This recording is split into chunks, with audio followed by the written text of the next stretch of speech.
கன்னட திரையுலகில் மிக பிரபலமான நடிகர் தர்ஷன். இவர் 50 படங்களுக்கு மேலே ஹீரோவாக நடிச்சிருக்காரு.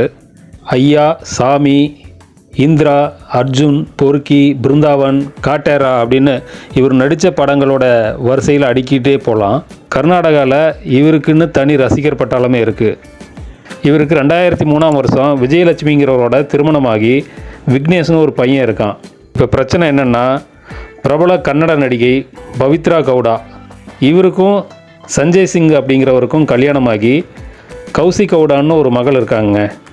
பவித்ரா தன்னோட கணவரை பிரிஞ்சு விவாகரத்து வாங்கிட்டார்.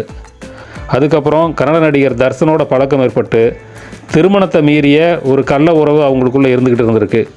கன்னட நடிகை பவித்ராவுக்கும் கன்னட நடிகர் தர்ஷனுக்கும் இருந்த திருமணத்தை மீறிய இந்த உறவு இன்ஸ்டாகிராம் மூலமாக வெளியே வந்து பெரிய பரபரப்பாக உண்டு பண்ணுச்சு.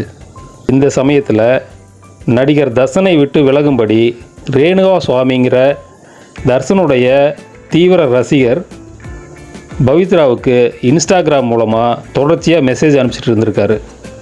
ஆபாசமாக மெசேஜ் அனுப்பிச்சிருக்கிறாரு. இதை பவித்ரா தன் காதலனான தர்ஷன்கிட்ட சொல்ல, ஹீரோவாக நடிச்சுக்கிட்டு இருந்த தர்ஷன் ரியல் லைஃப்பில் வில்லனாக மாறியிருக்கார்.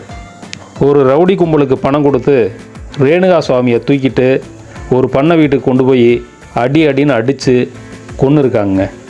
இறந்து போன ரேணுகா சுவாமியை கொண்டு போய் சாக்கடையில் தூக்கி வீசிட்டாங்க. கர்நாடக போலீஸோட தீவிர விசாரணையில் நடிகர் தர்ஷனுக்கும் இதுக்கும் சம்மந்தம் இருக்கிறது வெளியே வந்திருக்கு. இப்போ நடிகர் தர்ஷன், நடிகை பவித்ரா கைது செய்யப்பட்டிருக்காங்க.